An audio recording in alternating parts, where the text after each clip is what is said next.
agora é a correção.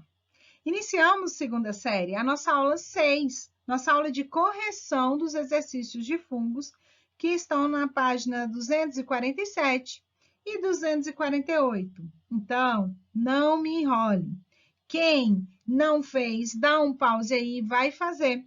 Depois, volte para a correção. Questão 1. A figura a seguir representa a célula de um fungo. A. Que estruturas são indicadas pelas letras A, B, C e D? Aqui já tem um erro na questão, né?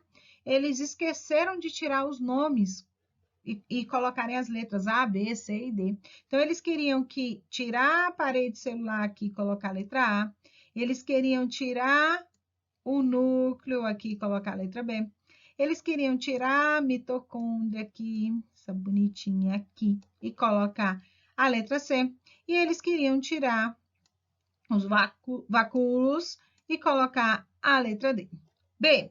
Qual a diferença entre essa célula e uma célula de animal? Qual a diferença da célula de um fungo para uma célula animal? Uma célula animal, uma célula do nosso corpo, por exemplo. A diferença é que as células animais não possuem parede celular, tá? Parede celular, quem vai possuir também são os vegetais. Qual a diferença da parede celular de um vegetal para a parede celular de um fungo? Essa parede aqui que envolve a membrana plasmática. Qual a diferença? Primeira diferença é a ausência do cloroplasto. Então, no fungo não vai ter cloroplasto porque ele nem faz fotossíntese, tá? Pelo menos não a maior parte dele. Já tem alguns estudos indicando que alguns fungos também podem fazer, mas isso é, né, acima do nível médio aí. Mas, a nível médio, o fungo não faz fotossíntese, ele é heterotrófico, fechou? Beleza. Além disso, as paredes celulares das plantas vai possuir celulose, tá? Das bactérias, vai possuir um peptidoglicano, tá? E a parede celular do fungo vai possuir quitina. Quitina é uma substância flexível e forte, tá? Que é encontrada no exoesqueleto dos artrópodes dos animais, por exemplo. Tá aí eles serem evolutivamente mais parecidos com os animais do que com as plantas. 2. Explique como ocorre a nutrição dos fungos. Eu coloquei para vocês na aula passada que a nutrição dos fungos, eles, por serem heterotróficos, eles não fabricam o próprio alimento, né? E que eles se alimentam de matéria orgânica lá disponível. Mas então eles são heterotróficos por absorção. Eles não engolem um alimento, né? Eles não vão engolir, eles vão absorver. Como eles fazem isso? A maior parte dos fungos vai produzir enzimas digestivas que são jogadas para fora do seu corpo. O que é digerir? É quebrar em pedaços menores, né? Vai começar a digestão vai acontecer fora do corpo, vai quebrar ali em pedacinhos pequenos para que o fungo depois, a nível celular, consiga absorver essas substâncias. Aí eu coloquei para vocês aqui, diferente do que ocorre em animais, né? Os fungos não ingerem, comem seus alimentos, eles absorvem. Então, heterotróficos por absorção. E os nutrientes dos nutrientes que se encontram ao seu redor, tá? Como eles fazem isso? Digestão extracorpórea. Eles vão as hifas, né? Vão produzir partes hifas que são filamentos, né, do fungo. Vão produzir enzimas digestivas que vão atuar fora do corpo desses animais, digerindo os compostos orgânicos utilizados como alimentos. Após a digestão, as hifas absorvem os produtos digeridos, ok? Questão 3. A imagem a seguir mostra líquens no tronco de uma árvore. Relação simbiótica entre diferentes espécies de seres vivos. Os líquens possuem grande importância ecológica, pois atuam como produtores em diversos ecossistemas do planeta e são pioneiros na sucessão ecológica primária. Além disso, muitos líquens, como o rosado da figura abaixo, podem ser utilizados como bioindicadores de poluição. Preste atenção. Pergunta A. Que organismos formam os links? Links vão ser associações, tá?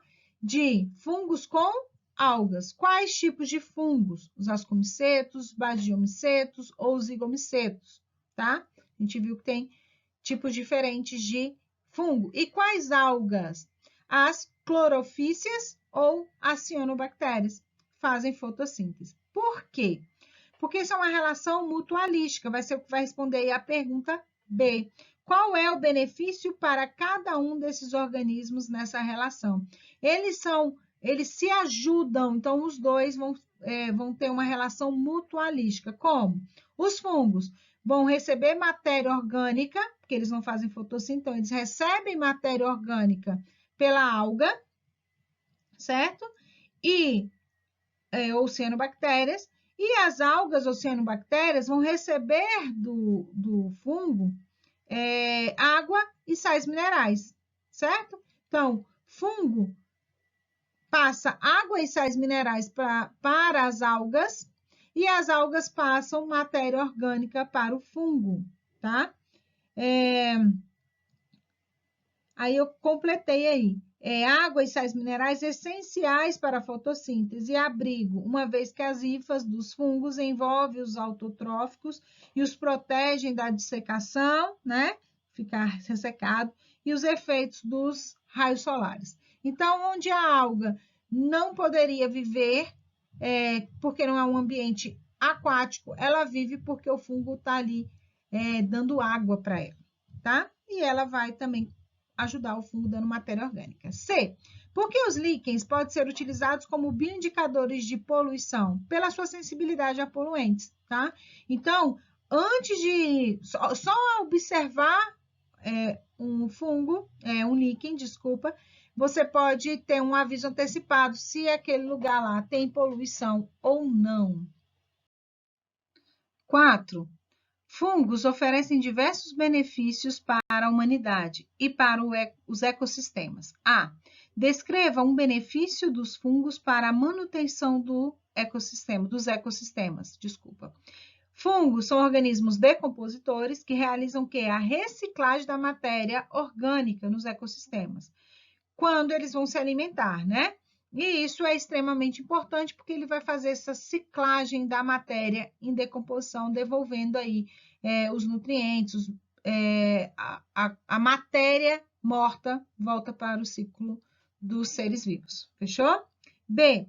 Cite a principal descoberta da medicina do século XX que envolveu os fungos. Foi a descoberta da penicilina, né? Um antibiótico aí que é usado para matar bactéria. C. Que processo bioquímico é realizado pelas leveduras para a produção de cervejas e vinhos? É o processo de fermentação alcoólica, tá? Responsável pela produção do álcool, do etanol, encontrado nas bebidas, tá bom? 5. A figura a seguir representa o ciclo de vida de um cogumelo. Lembra que eu falei que essa parte de ciclo de vida e reprodução é a mais complicadinha por causa dos nomes? Olha como ela cai em prova para a gente. A. Como são denominadas as estruturas A e B? Estrutura A é aqui o chapeuzinho aqui do cogumelo, certo? Chamado de corpo de frutificação. Aí, dependendo lá do tipo de fungo, ele recebe nomes diferentes. Então, corpo de frutificação. E o B são os esporos, tá? Estrutura B aqui são os esporos. Fechou? B. O que significa, respectivamente, plasmogamia e cariogamia? Plasmogamia vai acontecer... deixa eu pegar o pincel. Vai acontecer... cadê o pincel? Vai acontecer aqui. E é a fusão dos citoplasmas de hifas diferentes. Então, fusão, um citoplasma unindo ao outro. E cariogamia? Cariogamia é a fusão dos núcleos, tá? Então, quando vai fundir dois núcleos, vai dar origem ao corpo de frutificação. Beleza? C. Qual é a diferença entre... Deixa eu apagar. Ixi. Qual é a diferença entre as hifas monocarióticas e dicarióticas? Vamos pelo nome, né, gente? Vamos facilitar a nossa vida. Mono e di. Mono, carióticas, possuem um núcleo por célula. Di, 2 núcleos por célula. Fechou? D. A divisão que ocorre em C é mitótica ou meiótica? Justifique sua resposta. Olha aí, volta lá, vocês estão com o livro na mão aí, na página 248. Olha o que está acontecendo em C. O zigoto 2N vai produzir esporos. Esses esporos são N, tá? Ele tem a metade do número de cromossomos. 2N vai ter cromossomo total e N, metade do número de cromossomos. Então, é uma divisão meiótica, porque vai ocorrer o quê? Uma redução na ploidia, tá? Do zigoto para esporos. Então, vai de zigoto para esporos, de 2N para N, isso é uma redução. Além disso, uma informação complementar, essa divisão aí produz 4 filhas, tá? Não apenas 2, como que ocorre na divisão mitótica. Então, meiótica produz 4. Mitótica produz 2. Fechou? A gente vai fazendo essas aulas e quando vai ouvir, percebe o tanto de fechou? Vamos lá. Palavrinhas que o professor vai repetindo, né? Cada professor repete as suas aí na sequência da aula. Questão 6, para finalizar nossa aula de hoje. Questão 6 diz assim: o cogumelo shimeji, aos poucos, vai se incorporando à culinária das grandes cidades brasileiras. Encontrados facilmente em supermercado, é usado como principal ingrediente de molhos, refogados, risotos e outros pratos. Sobre o cogumelo shimeji, foram feitas as assertivas, então são o que é certo aí. Trata-se de um fungo, um organismo heterótrofo, que não faz fotossíntese e não produz seu próprio alimento. 2. Por ser um fungo, não sintetiza proteínas e carboidratos, tendo baixo valor nutricional. Sobre essas assertivas, é correto que, então, 2 afirmações assertivas, nós vamos dizer quais estão corretas, beleza? Aí nós ficamos com a alternativa E, que diz assim: correta é a afirmativa, o shimeji é a E. A primeira está correta, a segunda está errada, uma vez que, embora não realizem fotossíntese, os fungos sintetizam, sim, proteínas e carboidratos, ok? Então, para o shimeji realmente é um exemplo de organismo heterótrofo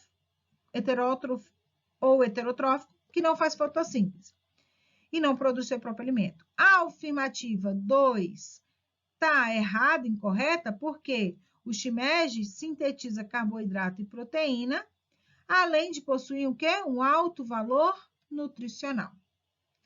Finalizamos, então, a nossa aula. Vamos marcar aqui a E como alternativa correta, a assertiva 1 verdadeira, a 2 falsa. Cogumelo sintetiza proteína e carboidrato. Cogumelo tem alto valor nutricional, beleza? Gente, não esqueçam de quem assistiu a aula até o final, colocar o seu primeiro nome e as iniciais do sobrenome aqui nos comentários, porque assim a gente está analisando a frequência de vocês, é a chamada, tá? Então, assistam a aula, no final de cada aula que você assistiu, coloca lá seu nome e as iniciais do seu sobrenome, para que a gente possa fazer esse controle. Continuo com saudade de vocês. Um beijo e tchau!